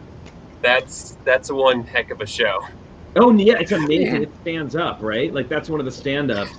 And then I couldn't watch really, that now. if that figure is still available, I need to get it. Yay, Conky! So for me, it was HR Pup and Stuff. The first time I ever went back and watched an episode of HR Pup and Stuff, I was like, this is the stupidest thing I have ever seen in my life. The name alone is like, how did they even get that on TV? Like, Well, there's a whole thing about that. Well, there's a magic dragon. Yeah. Yeah, I mean, there's a whole thing Yeah, exactly. to Yeah. talk about at some point, but Never it seen is. Here we go. I'm looking for Jason and the Wheeled Warriors, which I don't think I've ever heard of. I've got another one that's kind of strange, but I went back and watched it, and it absolutely was not great. It was called The Misfits of Science. So this featured Courtney Cox, a very, very young Courtney Cox, who has the ability to psychically interact with objects. The main character is this cool guy who can pull electricity down and shoot lightning bolts out of his hands. It was basically a superhero story show before there was superheroes on TV, but going back, oh my gosh, it was not great. I will also say, MacGyver, as you get through the seasons, by the time you hit season 4 and 5, it's pretty much wrecked and off the rails. Oh well, I mean, Sadly we can enough. talk about adult shows that are terrible in retrospect all day. I But do want to point out John Luttrell mentioned Lidsville, which was, I think it came after Puff and Stuff. it did. And I don't know, to Yeah. this day, Mask. I'm afraid of Mask is falling in the another Shampoo River. If you ever saw that show, I mean, it was a show about talking hats that starred Butch Patrick, who you probably better know as Eddie Munster from the Munsters. Oh wow. As in the main role, and it was with Charles Nelson Riley As Hoodoo. the magician. So he was basically like the male Witchy Poo, like very similar makeup with that weird like white pentagon like weird things around their eyes, and it was actually a lot of that, a lot of those Sid and Marty Krofft shows, which I worshipped as a child. Like, I mean, I was obsessed with them as a child. And you go back and watch them now, and you're like, oh man, that's painful. That is just I pretty much The, grew up on like Hanna-Barbera, so I Yeah, don't know. Hanna-Barbera is pretty good, but G.I. Joe, Yeah. Real American Hero, it's so bad that it's funny to watch now. That's just to true, look at. actually. G.I. Joe's I mean, if pretty you think terrible. stormtroopers have an accurate, Watch it. yeah, if you think stormtroopers can't shoot, you got to see those Cobra guys. They're like, they can fill an entire sky with flak, and the G.I. Joes just make it on through with no problem. Yeah, I'm not sure I watched G.I. Joe as a kid too, but trying to watch it back now, that's definitely one of those that I'm like, there's no way I could have watched this. Oh, I was just watching, and apologies, but I was just watching the Hobbit trilogy of movies because I hadn't seen them yet, and they're. Oh, I'm sorry. I know. I mean, they're not awesome, but not having seen them, I figured like it was a good idea to see that. Well, to be clear, we love the Lord of the Rings movies, right? Yeah. The Fellowship of the King and all, the But- series together, it had its ups and downs. I think they're fighting the goblins, and they're like shooting, like the goblins are, like shooting arrows at them, and the guy like it's weird because they're like terrible shot and yet an awesome shot at the same time. So the guy holds up what's like the equivalent of like a crate, right? So he's holding or like a side of a crate that looks like this. It's two pieces of wood with slats of wood like this, right? So there's holes in between, and then there's the slats. Not one arrow gets through the holes, but every single one gets in on one of the boards of the slats, but somehow none actually go through the holes. I was That's like, pretty classic. yeah, if you were trying to shoot for the boards, you did a really great job. Right. Uh-oh. Well, I mean, I was kind of watching part of Mandalorian too, and we had a similar issue. No spoilers, but like people were shooting, and they hit Mando all the time. But he has, Beskar armor, and like so, stormtroopers can land a hit when someone's impenetrable, but then when they're anybody else, or maybe when Right. So there's a wonderful YouTube channel called the Oral Knots, where they swap the sound out from clips, and they have a Mandalorian one that is so spectacularly good. It's two bike troopers that begin to understand that they're part of a story and that they're not meant to win. And they come to the realization that they're these characters and they should just walk away from everything because they're destined to lose, even though they're highly trained, sophisticated commandos. It's awesome. Rick says, love the existential stormtrooper. That's the one. Existential Troopers is what it's called. It is so good. So Lisa Head says, do you remember the Banana Splits? Does anybody here remember the Banana Splits show? Vaguely, yeah. Not a show. I remember eating them. Yeah. Wow, talk about weird. Like that was it. So yeah, Blair remembers. So it was like a band, ostensibly a '60s band made up of animals. There was like an elephant, a gorilla, like all of these different ones, and then that was just like a wrapping around these like little stories that they would do. So I remember they had one that was like Tom Sawyer, and it was animation and real life acting like together. Excuse me. Yeah. So it'd be like the real actors with animated backgrounds. It was and Danger Island, and yeah, it was terrible. I looked it up, and there's a movie called Tra La La Terror, and the happy little costumes are side lit with a big bloody axe. It is so weird. Yeah, they were making a movie out of it that was going to be a horror movie in the style, it seems to me, very much in the style of Five Nights at Freddy's, like the way they were like these big kind of, Yeah, the Banana Splits movie, how the kids show became a horror film. Isn't that kind of what Baby is? Oh my goodness. It's wild to go back and look at things from our childhood with an adult perspective, and sometimes you wish that you had not rewatched it or revisited it because it was golden in your head, and it really wasn't. Yeah, what was the Indiana Jones Adventure ripoff where they're looking for the golden? What was it, Temple of the Golden Monkey or something like that? Okay, here's something that might hit some of y'all's childhoods and relates to Lego. So, Jan and Zan. Oh yeah. Zan and Jaina, the Wonder Twins. Oh, Jaina. I love the Wonder Twins so much. Okay, so let me just say something about the Wonder Twins here. Wait, which one gets the pail? That's Zan. Zan does water then. Water. Yes, he turns into. Okay, so you're coming up with superpowers for a pair of twins who are brother and sister, and like, what do? So she is awesome. She can turn into any animal at all, which is so cool. Like Beast Boy. Yes. So she can turn into any animal. He can only turn into things that are made of water. He is the original Splashy. Right? Okay. So he can only, so they're like, and they would always say, Wonder Twin powers activate, and they touch their rings and they turn, and she'd be like, form of a giant eagle, and she's like, she's like, giant eagle, and he's all, form of a pail of water, and then she would pick up the pail of water and then like fly it to wherever it was they were going to go. And the great thing about the funny joke about this minifig is it comes with a bucket, and it comes with a 1x1 trans light blue tile with a frowny face on it. So it's supposed to be like him turned into the bucket of water. And I didn't know it had a printed water one is probably like the classic. That's right up there with like the bat shark repellent from the original Batman movie.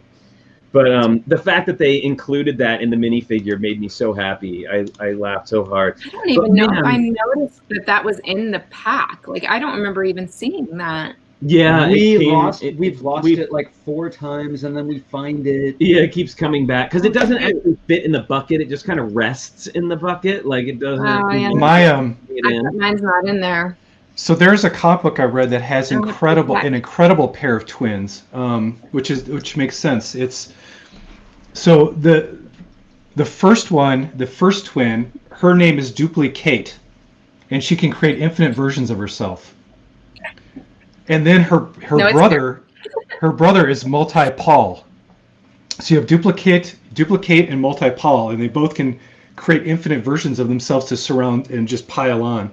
But I thought that was really clever how the twins have the ability to create multiples of themselves as their power. Being a twin, of course, meaning that you have sibling, which is kind of like idea. There. Yeah, it was a really clever idea. Holly, that was a close one, right? You almost. I know. Well, I just put those CMFs away. Like I took them out of one thing and put them in something else, and so I was just organizing those, and I was like, I haven't seen that, but it is there. And Hooded One, you were absolutely right. The original Batman animated series is still the best Batman animated series. Oh, is this? And which one would that be? Because there's been so many. What's the name of that one? It's just. I think it's just the Batman animated series. Okay, Yeah. and now is that the one where they introduced Harley? Yes. Okay. Yeah, Okay. I believe so. Hey, That's Zonker great. is here. Hey, Zonker. Hey, Zonker. Our friend Zonker's Howdy, here, Zonker. a brilliant builder and a brilliant programmer who, if you've seen our Treasure of the Snake Queen model, he was integral in helping us do the programming for that. We also learned he's a very patient, generous teacher. He is. He's really, really, really good. And he's really into trains and does amazing micro work as well. So And he doesn't know this, but we're gonna find a way to get him on the show sometime. yeah, we're gonna make him come on the show and talk about trains at some point. When we do our history of Lego trains show, we'll have to have Zonker on. Yeah, man, there's been so many trains. Yeah, that may have to be Yeah. a 2-part episode. Yeah, that's like, oof. But that At least. is fun, right? Yeah, I mean, That I would be was fun. I will tell you, I still have, like, there were very few Lego sets I got as a kid. I had to beg and plead and sometimes buy my own Lego sets. But there was one Christmas that my parents bought me a Lego set, and it was a little train set. It was a little 9-volt, with the black locomotive. I can't remember exactly the set number. Yeah, but I still have it, and it's very precious to me. How exciting! I think my here's- first motorized set was. It was a little bit after the Samsonite era, but yeah, it had those ribbed pieces you had to lay down, and then you had the old battery motor, and we kind of you could make a lot of different stuff out of the motor, but one of them was a train. I remember that. Okay, so here's a question. Going sort of just continuing on that thought of the like the kids shows that you watched. Has there ever been a Lego set that you were super excited about, and then you got it and started building it, and you were like, "What is happening right now?" And I know we always talk about like super positive about Lego sets, right? And the ones we're excited about. I'm just curious, have you ever been disappointed by a build? Nope. No, that was easy. Car's like, nope. Well, and I mean, I don't remember playing with Legos as a kid ever. So I never had the Dark Ages. I didn't have the original blocky style Legos. And, I mean, we only got into Legos like 10 years ago, or if that, So Yeah. Lego has already become so sophisticated that, and I love everything I've built is a learning experience. Even the little poly bags, you're like, it's just really fun to watch how that they can just turn so few bricks into something that is really recognizable, I've had more often the case where I started building one that I was like, well, this isn't really my thing. I'm not really into this. Yeah. And then I was super excited, like, wow, look at that technique. Or, I have to say there hasn't been one I was disappointed in, although I have to say there have been a few of the advent calendar builds where I was like, really? You really could have probably done a little better on that one. Yeah, there have been a few of those. In particular, there was one year we bought a friend's advent that had, it was all ornaments, which was really cool. It was a really cool idea that each day was like you build a different little ornament that you can put on the tree. But I was actually just rummaging through that, and there were a few of them that, you couldn't even get like a hook through. Like you would have had to have used string or something that you had like the bricks with a hole through them, or what you had to thread something through, which was a little weird. And there were a couple of like weird designs, and some of them were awesome, and then some of them, I was like, okay, probably could have put a little more effort into that, and that would have been cool. I was gonna say, I usually don't buy something unless I think it's gonna be incredible. I think same. Yeah. People have bought me stuff that I thought was it wasn't my thing. I So think like it's probably. mixels are very confusing for me. I got a couple of mixels like as gifts. That it I seems hate like to say it, but I think it would probably be architecture sets for me. I feel like I don't really enjoy, like I stopped building them at a certain point because it can never quite, like it's really just the aesthetic that I like about them. You know what I mean? Like the overall like look of the architecture sets is what's cool, or like whatever connection I have. They have a lot of play features if you're Godzilla. Yeah, they're not super fun to build, and I stopped building them at a certain point and just kind of kept them in the box, and I just like the box for display. So that's the only thing I could think of that's like not a super exciting build for me.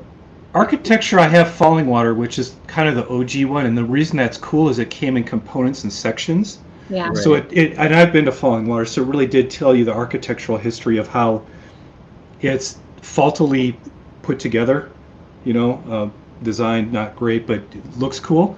Maybe and then later on, once you assemble something, it's not sectional. It doesn't teach you a lot about it. It just looks like the object when you're done. So like I said, my son got a kick out of being Godzilla, but after that. Well, so I'll say though, then it sounds like we're all sort of saying like there hasn't necessarily been a disappointment in the way that a set was, more just kind of like this isn't really my thing, right? Yeah, I would say, yeah, it's just if it's not a good fit for who you are, that's the only time I've been kind of like. The only time I'm ever a little bit disappointed is when there's a build that has kind of like, I'm actually looking at one right now that I remember thinking like, this could have been so much more, like the Durmstrang ship from Harry Potter. Is like actually like it looks kind of cool when you see it like on the box or something, but then when you build it, it's actually a lot of big parts, and there's actually not that many pieces in it, so it's a really simplistic build for something that should have been like a pretty elaborate ship, and it's a really old set, so it's kind of before they really went all out on that stuff. I kind of feel like that's one that maybe needs a redo. Sure. I don't know if I would necessarily say I'm disappointed with it, but it was definitely lacking. Well, it's interesting too. I mean, the reason I brought this up was, well, we were talking about the shows, but also kind of going back to what we were talking about, what Kevin was talking about with like fielding complaints from people about, because I feel like you go out onto the internet whenever a new set comes out, and there's always like a faction of people, not always the same people, but there's always some faction of people who have some big bone to pick with like whatever, for whatever reason. And it's bored. like, what was that? It's like they're bored. Well, right. That's the reason. Well, sometimes you can't win. Like, look at the Star Wars fandom. They're like, we never get enough Star Wars stuff. And then of course Disney this week says you're going to have like 11 bajillion shows shoved at you, and they're like, that's too much Star Wars. So how do you win? How do you win if you're Disney? They say there's not enough, and then they say there's too much. Well, same with Marvel, right? I mean, I think that's an interesting take on just fandom in general, Pretty not much. just Lego fandom. But I think, and I've seen it played out in my work in video games. I see it played out when I go to look about movies or TV shows on the web. I've seen it play out in Lego form. And it's this, and it's become particularly pointed with fandom, is that, and I think it happens less frequently with Lego because you don't get the same kind of lead time with a Lego set announcement, like with a game, or like as with the game or a movie. But people build up expectations in their head of what they want the project to be, and then when the project doesn't meet that that expectation, like I really want, I'm making something up. I really want to see more General Leia in Star Wars movies, and she needs to come back and be the hero of the next movie. Well, also if you wrote your own story in your head and how the plot's going to go, and then it doesn't conform, and you get pissed off because you put all this energy into that. Number one, you are not paid to write. Okay, you're not a paid writer. The paid writers are. So just you got to sit back and enjoy some stuff and enjoy the ride. And also sometimes you can't take it so seriously. You have to admit that some of these things, when they came out, were designed to entertain kids between the ages of like 9 and maybe on the top end 13 or 14. And so I like to sit back and say, okay, I need to revert myself back to 13-year-old me, and just, is it fun? Is it enjoyable? Is it cool? Is it entertaining?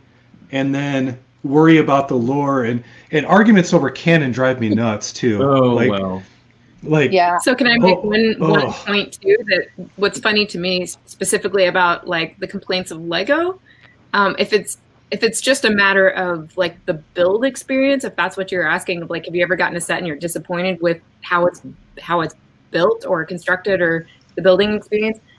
I mean, again, isn't that the beauty of Lego, is that you can modify it and build something else. You don't like it. Like I know the DeLorean, Chris Chalice brought up the DeLorean as being one that a lot of people complain about, you know, that it was kind of a letdown. Sure, but it wasn't really a very big set. With just a few pieces and parts, you could redesign something fairly easily, or even the idea sets. A lot of people get disappointed with how idea sets are redesigned, and you know, seem disappointed with the final outcome. You really you have to look holistically at the way that the designers are under certain constraints themselves, whether it's a price point or a piece count or techniques. I mean, there are some techniques that we're allowed to use in the fandom that will never ever make it into a set, whether they work or not. You know, and they can they're beholden to price point. Yeah. I mean, they have to worry about like, you know, I'm like selling stuff to a mass, you know, public. So if it's not to your specific taste, or you want something bigger or smaller, then you're just going to have to modify it. But that's the beauty of Lego. I do like that most. Star Wars. If you don't like a Star Wars property, that's why there's, you know, fan fiction and people are writing their own stories. Why not? Right. Yeah, their own characters. I do like the fact, though, with the Lego community, it's much more forgiving, just because I think we all have to admit that at the end of the day, this is a toy. Yeah, exactly. Yeah, exactly. I mean, we're using it in different ways and we're enjoying it, but ultimately you have to come down to the fact that it's an enjoyable toy that you like, you know, to use and put together. So. Yeah, exactly. And I mean, my point of view is that in any fandom, whether it's your dad, hey Richard, your dad. I had an idea. I was thinking. Well, I think Blair. one of the things that I think when I see most people doing complaints about Lego sets, it's generally because they are approaching a set, like you were saying before, that's meant for smaller kids as an adult, like the Mario sets. Like people were so mad about the Mario sets, and it's too, you know, like, oh, this is so immature. I was like, well, it's not made for you. Like it's meant, like this is meant to be a child, which I think is actually, I think why it's really good that they have now branched out into this more like adult packaging and like things that are clearly aimed at adults rather than, you know, like always kind of. I do. I'm buying a set that's meant for younger kids. There's another type of complaint that I often hear, and I call it the good old days. So you know, it's like reminiscing. It's reminiscing about the sets that you had when you were young, and wouldn't it be nice if the sets of today were just like those sets in the way they were construction and simpler? I hear that a lot more from people that aren't really like major Lego fans. Like I hear that from people at conventions and things that are like the people walking by. They're like, wow, they didn't make stuff like this when I was a kid. It was, you know, and there's this kind of like wistfulness of like, you know, oh, it was so much better when it was just basic parts, you know. And there's nostalgia. And I have to say, the show Community, if you ever watched Omar give his little talk about Legos is that's what he called them, not me. And how, you know, he was like, when I went into basically it's a reformed prisoner who is now a teacher, and he's standing in front of the class. He's like, man, do you remember when Legos were simple? I remember when I went in, you know, there were just little things, and now there's Harry Potter and Star Wars. He's talking about like it's that whole riff about how someone goes into prison and decades later they come out and the whole world's changed and moved on. But he does it about the Lego brick and the sets nowadays compared to the earlier days. But it's a lot of that same argument or discussion. Of like, You know, hey, remember when it was so simple? You could just take the basic bricks and make anything you wanted very quickly. I don't Yeah, know. I have Yeah, to say, my I will point also of view- say- Nostalgia, Go ahead, Carl. right? A little bit of nostalgia Yeah, too. in any fandom, I honestly, people are just taking everything just like way too seriously. You think? Yeah, and so my point of view, and this is why I'm never disappointed in a Lego set. This is why I'm never disappointed in any Star Trek movie or any Star Trek program, because I am here to enjoy it. I am paying my hard-earned money. I mean, I work hard for a living, right? I make my way in the world, and this is my leisure time, and I am here to enjoy it. I'm not here to be upset by it. I'm not here to be disappointed. So yeah, are there some stupid things? Are there some simple things? Yeah, there is. But I refuse. My point of view is I'm refusing to be disappointed or upset by any of this. I am here for the fun, and it is going to be fun.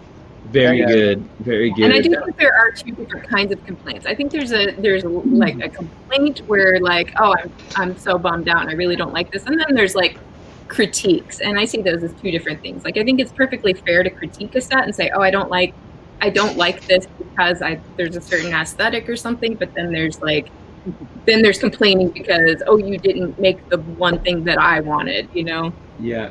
Yeah. You know, a couple of things have given me peace about this. One, as I get older and I look at cartoons, you know, the Warner Brothers cartoons from when I was a kid, and I hold that up as the gold standard, and I see cartoons today that are utterly different and what seem to me to be really like chaotic and shouty. I just think I'm not the demographic for that. Someone has done very careful research to figure out what their audience wants, and that audience isn't me.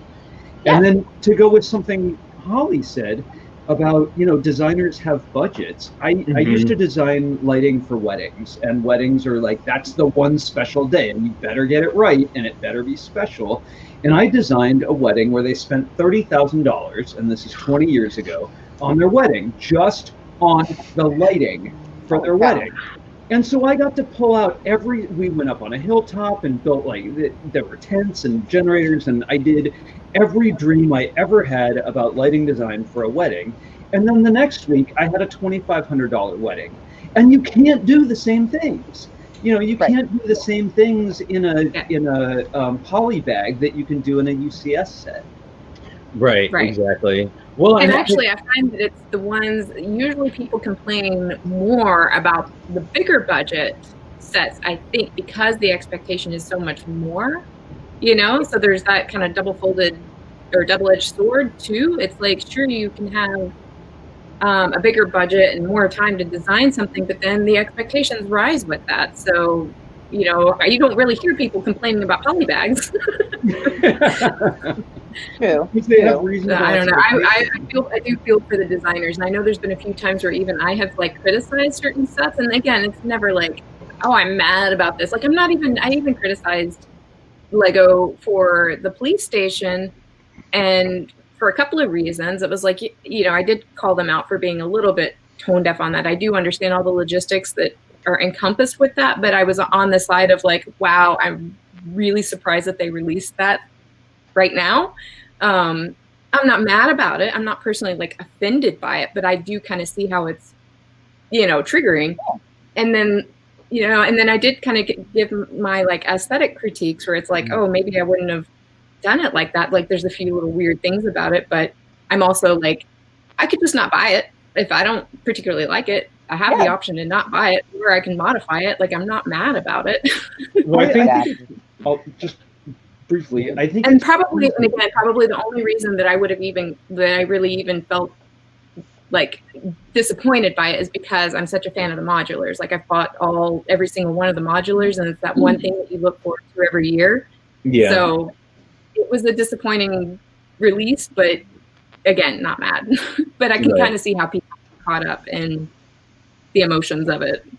Well, it is I think ridiculous. there's a difference between identifying with something, identifying with your superhero or your best ever Star Wars set, and then feeling personally let down and personally offended because this thing you've identified with so much isn't everything you expected, and recognizing that not everything is equally 100% brilliant, and we can have critical things about maybe I didn't think those two colors went together, but there's a difference in scale between those two things. We can be critical of Yeah, it. I think that's a great lesson. Like when I looked at the Aston Martin build in the Lego store and it was on display, you know, that one was not. I didn't like it as a car. I thought the shaping was weird. It was really chunky. I thought it was unusual, and some people love it. But then the Ford Mustang came out, and I absolutely adore that set as a car kind of guy. Brilliant. I didn't buy it, but I didn't buy either one. But you know, I can look at certain things and say, you know, I just don't appreciate that set, so I won't get it. And other ones I could say, man, you know, if I had the room and the money, I'd probably be buying that and walking out of the door right now. Well, but you know, that Aston Martin, then you got a whole bunch of Bond fans. Yeah, and they love it. Pick with it. Oh, really? Mm-hmm. Oh, sure. Like the ejector seat wasn't right, and this thing wasn't in the right place. I mean, like, you know, and I'm sure stuff that's like really, really important to them. But Yeah. you know, when you think about the constraints of you know, again, the design process, and you're working with Lego, you know, yeah, and us, too. you know, we were reviewing all the new set announcements and, you know, saying, well, I'd pass on this or I'd take that. But I think it's just a personal fit is my only complaint. It totally I cannot think of a set where, oh, yes, there was one set. There's one set I absolutely did not like. Now you Oh, wait a minute. I got to give you Okay. the screen for this one, Moto. Okay, there is absolutely one set I did not like. And here's why.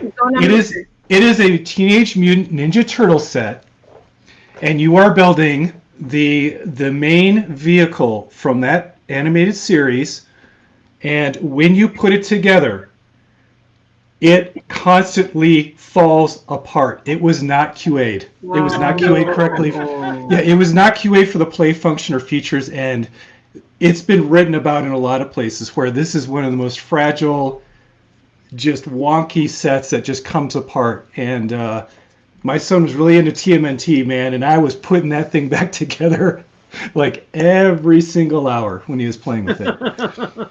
So that is my one complaint, is there's a set that managed to get through the QA build process and made it into the real world, a little half-baked and not quite, you know, really solidly put together. Yeah, I'd That's say a fair comparison. I'm more like Richard, where I haven't really been disappointed by anything. I'm more often surprised by something. I don't get to buy a lot of sets, but, you know, maybe I'll win one at a convention or something, and I'm like, oh, this is like, I wouldn't choose this for myself, and then I crack it open later, and I'm like, oh, wow, this is actually really cool, full of new pieces or fun techniques. I'd say recently, the best bang for your buck is yeah. Yes. because it gives me everything that I get FOMO from modulars. Yeah. Great architectural details, new pieces, like crazy. I mean, I'm so very excited that there are 3x3 tiles. Yeah. I mean, Yeah. I'm waiting for 3x3 printed eyeballs and stuff. It's going to be so cool. No, And the I techniques can't and wait. the minifigs, like the execution was just perfect. I'd say I have to say, of all the sets that are out right now, that is definitely like that's like the top of my list of sets out right now. That and the Gingerbread House, And which we're trying really hard to get a hold of, and still have. Which gingerbread house? The one the one from last year? What was that? The gingerbread house from The last year. gingerbread house from last Yeah. year? Yeah. That's why I had to build my own.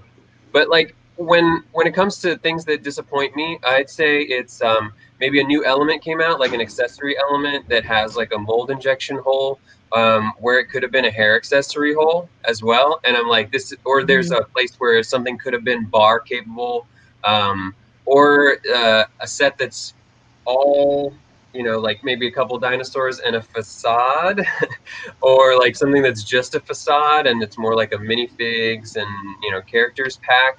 I understand like you're working with some constraints there, but my only real complaint over the last few years was, and I love the set, the design, everything's amazing. But again, the Mystery Machine was just really tough because of the decals.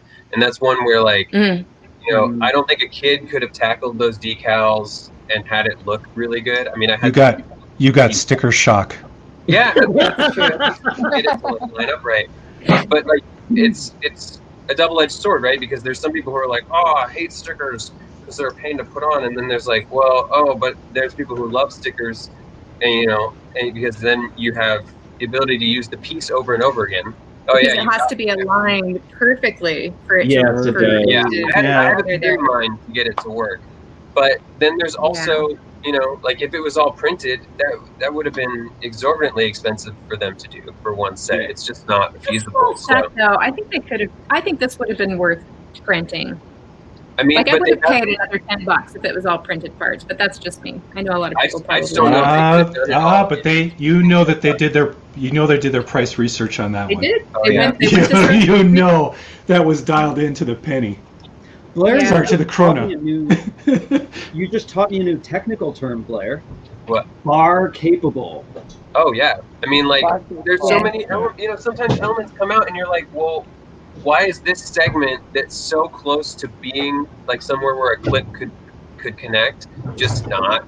I 100% agree there. I probably complain about that more than anything else when I get parts that like should go together and they could have, like, you're like, oh, you just like kept it in the system. And yeah, but you know what? Sometimes it's a great explanation every single time, but it's one of those things where Lego math works out in magical ways so often because of the interconnectivity between the departments. Like the math magicians that are working in the engineering department are on point. So it's when something falls short of those expectations, which are so high because Lego has raised the bar, eons above what we were used to as children. Like then you're like, oh well, why didn't this do this? And that's why they raised the bar, except for when they didn't mold it high enough to your standards. That's right. No, you got to admit, there's Lego set designers, but you have to admit that the element designers have got to be on a different level and plane of existence to be able to keep up with that. So check this out, y'all. We went down to our basement yesterday to pull out the Ooh, coming up on time too. Christmas, and I found a bag. I found a bag of Lego bulk that we bought a while back, and I forgot that I had pulled out all of the minifigs and special pieces out of it, and there's some pretty great stuff in here. I need to go through it again. Like I just did that initial call of pull things up, but here's some special pieces I got. There you go. Friends pony. Little pony. Yeah. And there you go. Oh, yeah. About that. I love that guy. So Flynn, don't you think that you are basically paying it forward as a gift to yourself to have that surprise hit you at a later date? Oh yeah, totally. Yeah, It's not a jumble, it's a savings account. exactly. That's great. And Look this at this is my warrior favorite. queen. No, That was in something's there not like right that. about this. That's a skater derby if I ever saw one. I know. She's Fab Max. She's almost ready to I go was for the going to Friends say that version. she's got a very Fab Max vibe going on. And there's Friend one of these awesome elves keys. Yeah, That's a great element, by the way. I love those. Like Yeah, I love those. Very, very cool. Anyway, so lots of little... Oh, I love this piece, too. Oh yeah, Dragon. Oh yeah, that's a good one. that's a good one. I think I mentioned it before, but you know who does a regular, just awesome feature on his Facebook page is Alex23, who goes through the collection and just pulls out these are the 16 most amazing parts I found when I sorted. I know they're always really cool. Oh, cool. Oh look, Scotty! Oh no, I found a husky. Yeah. I love going through these little bags. There's always lots of fun stuff. I do that. Like I have the crazy little creative Grievel bags that I uncover from time to time. I threw them in a bin and gradually, like strata, the other Lego things pile up on top, and then the archaeology is I sift through and get to the bottom, and I'm like, oh wow, I had all these cool pieces I was going to use. Wait, what's this? That's I've never seen that before. I've never seen this either. Okay, what Get is ready, it, Blair. though? Everybody, Somebody we have to can help tell me, a identify. Star Wars person can tell me what is up with like Chewie's dad. white, silver hair. Yeah. It might be Yeah. Predator. Yeah, it's a Chewbacca. sheep. Yeah, it is Episode- Predator. That's a Wookiee from episode 3 when Yoda is they're having the big battle on the Wookiee planet On Kashyyyk, yeah. on Kashyyyk. Okay, Yeah. well there you go. Huh. Wookiee Warriors Unite. I'm all over it. But there's lots of good stuff in here. Oh, check this out! What? Holly, check it out. It Uh-oh. is the Medusa hair in dark Oh red. yeah. Yes, so wow. that's the part that that's exactly the part that I used for YB for my Coraline figures. Oh, very good. Who did that come from? I didn't know that was in dark red. It's from Ninjago. Although yours looks more red than It's Then I think it's just the camera, but this is it's definitely dark red. Yeah. Very cool. That's here. cool. Yeah, so you can see it on him. Here, move his little helmet out of the This way. is nice. There you go. Oh yeah, Oh, yeah, oh, that's cool. Isn't it funny? Do you find it funny? I find it funny that when we were going to lug meetings in person or conventions, which we will, of course, again, we would search and search and search through the jumble of a zillion pieces for just that right one.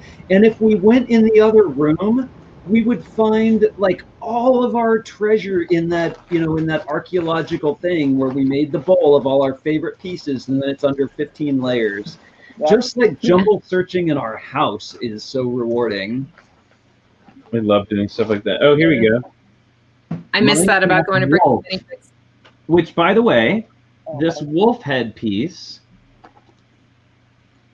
is used as an Minecraft. architectural detail in the new modular in the Yep. police station. Oh, they didn't have the printing on it, huh? Yep. So without the Interesting. printing.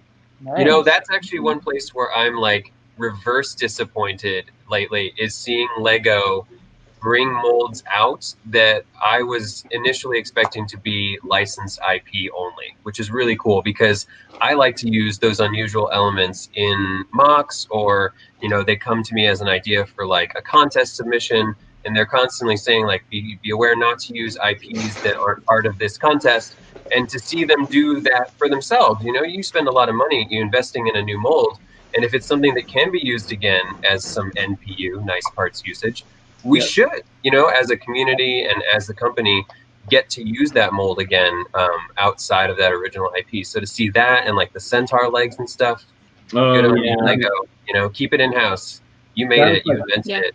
I've seen it go the other way, which is why I'm reverse disappointed, because the other way was that Lego created dinosaurs for their Dino series, and then now Lego's dinosaurs are all under the Jurassic IP.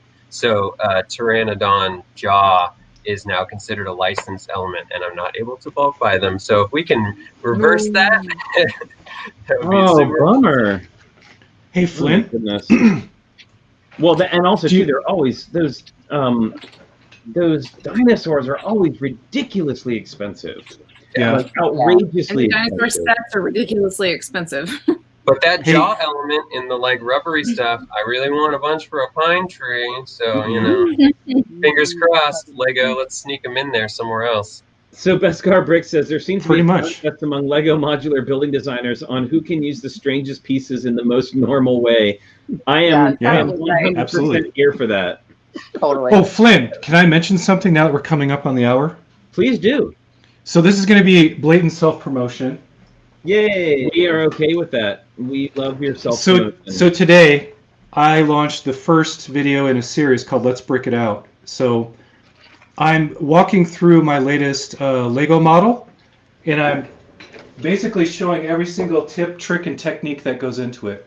That's such a really great cool, model. Moto. Very Yep. nice. So there's, I filmed about 6 or 7 episodes. The first one released today. I'm still rendering down and shadow publishing them so YouTube can chew on the 4K because it has a hard time. But yeah, I'll be releasing those, here, trickling them out over the next couple of weeks and so. And yeah, if you head on over there, see it and like it, that's cool. Just let me know. And if you have ideas on how to make it better, definitely drop comments and whatnots. I love seeing the picture of it finished on its sort of pedestal, all displayed. It looks great. Yeah, it's really. Thank you. Yeah. Really beautiful. Oh my goodness. Well, No, yeah, Joel, you're reading too much into things. Jeez. Everybody, look, talk about a fandom. Whoa, my God! Look, I saw that bag over his head. let's. You know, You know, Moto, the wolf's right canine tooth is telling me a story. I think that's an Easter egg. Oh yeah, the placement of that. Yeah, it's very subtle. No, I'm sorry. I'm just being. I know. People can be so very specific. I'm just going with it, admitting. I'm like, oh, you noticed that? How did he make that out? No. I think. I mean, and just this is sort of like one before we wrap up. I've been doing video stuff too. This is the latest model that I teach kids how to build in my Bricks education series. So I'll probably post I'll post a link to this guy and the video on one of the library pages over to my my Instagram after this. Very cool. Yay, mop head. Nice. Very good. Very good. Well, everyone, before we wrap it up for today, just want to remind everybody about our current challenge, our last challenge of 2020, and that is the Winter Village Challenge. And your challenge is to build either a building or one of the side builds like they do in the Winter Village sets that would go with Lego's Winter Village line. Plus, it must include a lamppost. That is one of the rules. And it can't look like any of the other lampposts that have already been done. Oh, that's going to be tough. That got a lot harder. Oh, don't do that to people. Poor, Holly. I'm joking. And we are also actively looking for ideas for challenges for 2021. So there is a form that you can fill out right on the website with your ideas, and we'd love to hear them. We're also showing off people's digital sticker photos that they've sent in. Yes, people have been sending us digital sticker photos, which I'm like setting up now, and we'll be able to start using those since we are now officially out of.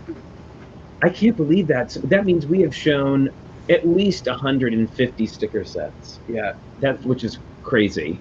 Well, you're over 150 episodes, so it makes total sense to me. Right, and we have we've repeated some of them, but and then of course all the ones that y'all bring on as well. And so we've gotten wonderful donations of stickers. Yeah, and then also moving forward in January, we will be having another Rebrick challenge, and the set is the Mandalorian and Child Brickheads, which I understand is a little bit difficult to get a hold of right now, but hopefully, we've been talking about this for a month now, so hopefully you got yours early.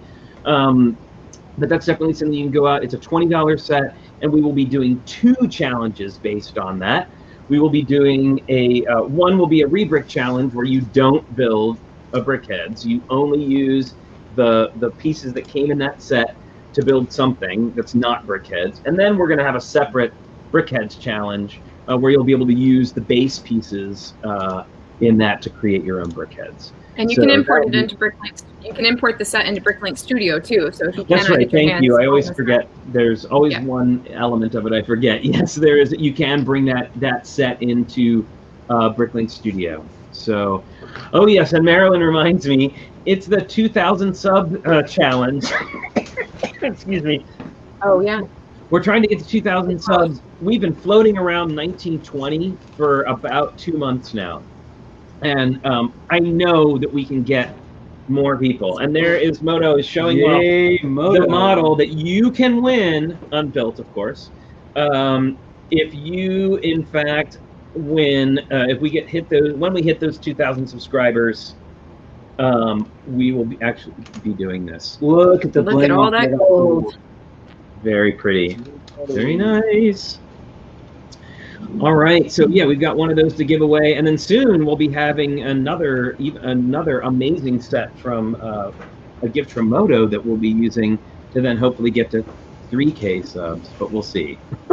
We may have to make it a little bit lower than that, which is fine. Whatever gets you over the line, man. But the other one I'm throwing in, I think people are going to really They'll be want excited. if they're fans. We will force them to subscribe. Don't You will call. force them to subscribe. And you know, we've You gotta talked start about making this. some fake accounts. We want more subscribers. We want more people to enjoy what it is we're doing here. But we're so happy that we get to make the personal connection with all of you. And bye, Dad.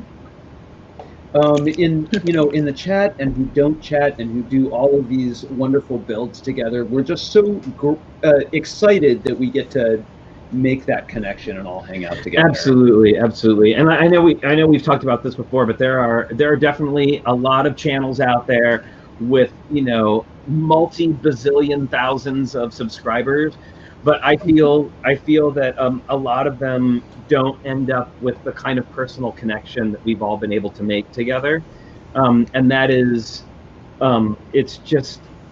it makes it special, right? It makes it special. Well, And everyone's I'm really got their happy own about show, that. and we're pretty psyched about what's happening here.